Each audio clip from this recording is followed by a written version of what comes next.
नमस्कार मंडळी, मन धागा धागा जोडते नवा या मालिकेच्या आजच्या भागात आज आपण बघणार आहे. सुधा आनंदीला म्हणत असते की आनंदी, आजपासून तुझ्या अन्नपूर्णा माता आणि बाळकृष्णाला सुद्धा देवघरात जागा आहे, अगदी तुझ्याप्रमाणे. आजपासून तुझं स्थान या घरातून कोणीही हिसकावू शकत नाही, कारण आजपासून मी तुला माझी सून म्हणून स्वीकार केलंय. तर सार्थकला खूप आनंद झालेला असतो. तर इकडे वृंदा मात्र फार टेन्शन मध्ये असते. शलाका तितक्यात तिथे येते. वृंदा शलाकाला म्हणत असते की शलाका, मी घरातून बाहेर पडून खूप मोठी चूक केली अगं. मला असं वाटतंय की आता मी कशाला घरातून बाहेर आली आहे आणि हे असं बाहेर रस्त्यावर मी नाही राहू शकत. तू जे म्हणत होती ना हार्ट अटॅकचं नाटक, चल आपण ते नाटक करूयात, म्हणजे घरातले सर्वजण मला बघायला येतील. शलाका म्हणत असते की अगं आई, आता तसं काहीच होणार नाहीये आणि आता नाटकं करून सुद्धा काही उपयोग नाही. वृंदा म्हणते की म्हणजे काय म्हणायचं तुला? शलाका म्हणते की अगं, मगाशी मी केदारला सांगत होते की आई आणि आपण हार्ट अटॅकचं नाटक करूयात आणि मग सगळेजण घरातले वाचवायला येतील, परंतु नेमका फोन स्पीकरवर होता आणि सार्थकने ते सगळं ऐकलं.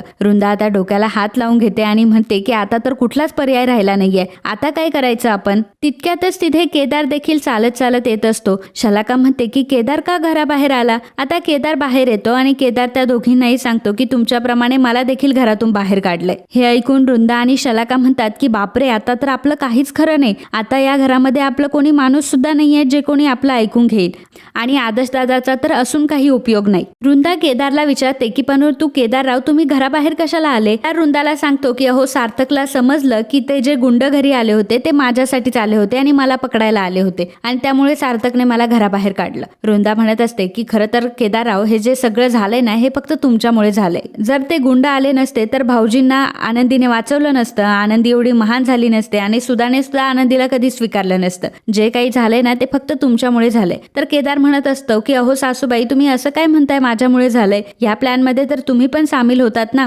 तर वृंदा आणि केदार आपापसात एकमेकांमध्ये भांडत असतात. तर शलाका त्या दोघांनाही म्हणते की तुम्ही जरा शांत बसाल का? आता आपल्याला काय करायचं ना हे ठरवावं लागेल, कारण आता आपण बाहेर नाही राहू शकत आणि मी माझ्या अर्णवला घेऊन तर बाहेर नाही जगू शकत. आपल्याला काहीही करून घरामध्ये घुसावंच लागणार आहे, परंतु कसं याचं आपण जरा प्लॅनिंग करूयात. तेव्हा वृंदा म्हणते की आता मला असं काहीतरी करावं लागणार आहे ना की घरातले सगळेजण मला आतमध्ये घेणार म्हणजे घेणारच. तर इकडे आनंदी बसलेली असते. सार्थक मस्त तिच्यासाठी आल्याचा चहा घेऊन येतो आणि म्हणत असतो की आता तुम्ही हा चहा घ्या, म्हणजे तुमची सगळी थकान दूर होऊन जाईल. ती म्हणते की सर, मला आताच खूप फ्रेश वाटतंय, म्हणजे आईनी मला सून म्हणून स्वीकारलं, हीच गोष्ट माझ्यासाठी खूप मोलाची आहे. तितकी सुद्धा तिथे आलेला असतो आणि तो आनंदीला म्हणत असतो की आनंदी, खरंच या घरातली तू उत्तम सून आहेस आणि तू जे काही केलंयस ना ते कोणीच करू शकत नाही. आता तितक्यातच तिथे शलाका पळत पळत येते आणि म्हणते की आदर्श दादा, सार्थक, अरे आई जीव द्यायला निघालीये, चला ना तुम्ही तिला वाचवायला, ती कोणाचंच ऐकत नाहीये. परंतु आदर्श आणि सार्थक मात्र तिला अगदी लाईटली घेतात. तर आदर्श म्हणत असतो की शलाका, अगं तुझे नाटकं काही कळत नाही का आम्हाला? जा ना तू तिकडे, इकडे नको येऊस. सार्थकला ती म्हणत असते. तर सार्थक सुद्धा म्हणत असतो की शलाका, मी तुझी काही मदत करू शकत नाही, कारण मला तुझा स्वभाव चांगलाच माहितीये आणि मी तुझं बोलणं सुद्धा स्पीकरवर चांगलंच ऐकलंय. तर आदर्श म्हणत असतो की शलाका, तुला माहितीये का तुमचं कसं झालंय? लांडगा आला रे आला जशी पद्धत आहे ना तशा प्रकारे तुमचे हाल होत आहे. आता तुमच्या गोष्टींवर कोणीही विश्वास ठेवणार नाही, त्यामुळे तू इथून निघून जा. परंतु आनंदीला फार वाईट वाटत असतं. आनंदीला खरं वाटत असतं की वृंदा जीव देते.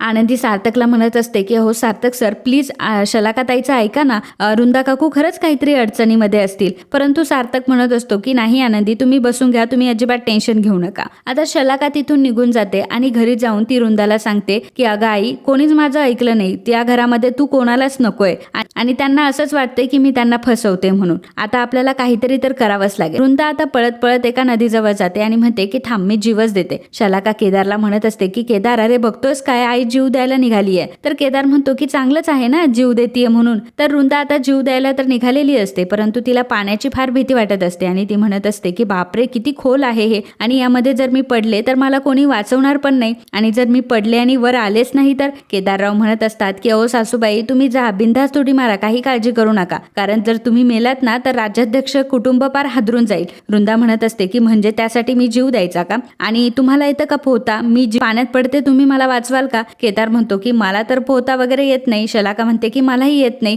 पण दादाला आणि सार्थकला येतं पोहता. वृंदा म्हणते की आता ते दोघं जर इथं असते तर मी स्वतःहूनच जीव दिला असता, परंतु तुमच्या भरोशावर कसा काय जीव देण्याचा प्रयत्न करणार आहे मी? तुम्ही काय मला वाचवणार नाही, मला माहितीये. आता तितक्यातच शलाकाला भिंगरी येताना दिसते. शलाका म्हणते की आई, ते बघ भिंगरी येते तिकडनं. आपण एक काम करूया, तू एक काम कर, तू असं म्हण की मला जगायचंच नाहीये, मला मरायचंय आणि तू आत्महत्या करते असं दाखव आणि आम्ही दोघं जण तुला थांबवू. थांबवतोय असं आपण नाटक करूयात. तर तिघही आता ते भिंगरी समोर असं नाटक करतात. भिंगरी आता तिथे येते आणि भिंगरी जेव्हा हे सगळं बघते तर भिंगरीला असं वाटतं की रुंदा खरंच आत्महत्या करण्याचा प्रयत्न करतेय. भिंगरी लगेच घरी जाऊन सार्थक आणि आदर्शला सांगते की रुंदा काकू जीव देण्याचा प्रयत्न करताय. तेव्हा आदर्श म्हणतो की काही नाही ग, नाटकं आहेत त्यांची. सार्थक म्हणतो की मलाही नाटकं वाटतंय. तर आनंदी म्हणत असते की नाही सार्थक सर, आता भिंगरी कशाला खोटं बोलेल बरं, आणि तिला खोटं बोलून काय मिळणार आहे. आनंदी आता म्हणत असते, त्यामुळे सार्थकलाही आता थोडंसं वाटतं की आपण एकदा बघून यावं. आणि तो आदर्शला म्हणतो की दादा आपण एक काम करूया, आपण ऍटलिस्ट बघून तरी येऊयात.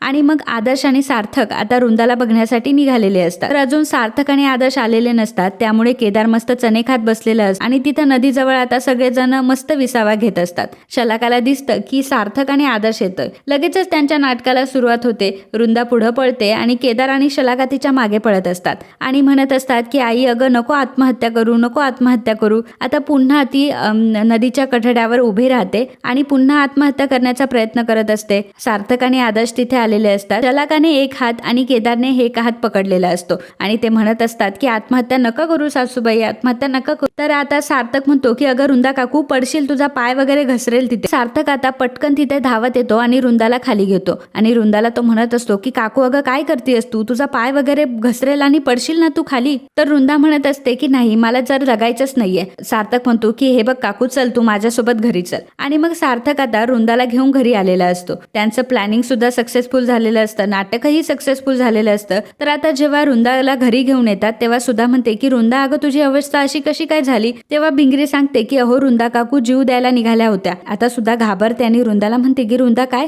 तू खरंच जीव द्यायला निघाली होतीस. अगं तू असं का पाऊल उचललंस, मी एवढं बोलले म्हणून तुला एवढं लागलं का. तर शलाका लगेच नाटकं करायला सुरुवात करते आणि म्हणत असते की हो काकू, अगं आई फक्त एवढंच बोलत होती की सुधाला मी एवढं जवळचं मानलं आणि सुधाने माझ्या कानाखाली दिली. सुधाने आज माझा एवढा अपमान केला. तिला या गोष्टीचं फार वाईट वाटलंय की तू आज जे काही तिच्याशी वागली आणि त्यामुळेच आई आत्महत्या करायला निघालेली होती. सुधाला फार वाईट वाटतं. सुधा रुंदाला म्हणते की रुंदा अगं मला माफ कर, मी जर तुला असं काही बोलले असेल तर आणि तुला त्याचं वाईट वाटलं असेल तर, परंतु माझ्या मनात तसं काही नाहीये आणि इथून पुढे तू माझ्या मनाचं एवढं वाईट वाटून घेऊ नको आणि जर वाईट वाटलं तर याचा आत्महत्या करण्याचा प्रयत्न तर कधीच करायचा नाही. माहित नाही आपल्या घरात एकामागून एक ही कुठली संकट येत आहे. आनंदी सुधाला म्हणत असते की आई तुम्ही काळजी करू नका, आता रुंदा काकू सुद्धा आल्यात ना, आता आपल्या घरात कुठलंही संकट येणार नाही. तर मित्रांनो आजचा हा भाग इथेच संपतो. पुढील भागात आपल्याला बघायला मिळणार आहे रेश्मा अंशुमनला म्हणत असते की अरे अंशुमन तुला कळतंय का, आता गोष्ट तर ही सार्थकच्या आणि आनंदीच्या संसारापर्यंत येऊन पोहोचली आहे आणि त्यांचं नवीन लग्न सुद्धा लावून देणारे सुद्धा काकू. आता काय करायचं. अंशुमन म्हणत असतो की नाही आता तर आपण शेवटचा वार करायचा, आता एक घाव आणि दोन तुकडे करायचे आणि आनंदीचा तर ह्या टाइमला आता मी द एंडच करून टाकणार आहे. तर मित्रांनो अंशुमन आता पुढे काय करणार हे आपल्याला पुढील भागात समजणार. पुढील भाग बघण्यासाठी जर अजून तुम्ही चॅनलला सबस्क्राईब केलं नसेल तर लगेच चॅनलला सबस्क्राईब करा आणि व्हिडिओ आवडला असेल तर व्हिडिओला लाईक आणि कमेंट करायला विसरू नका. धन्यवाद.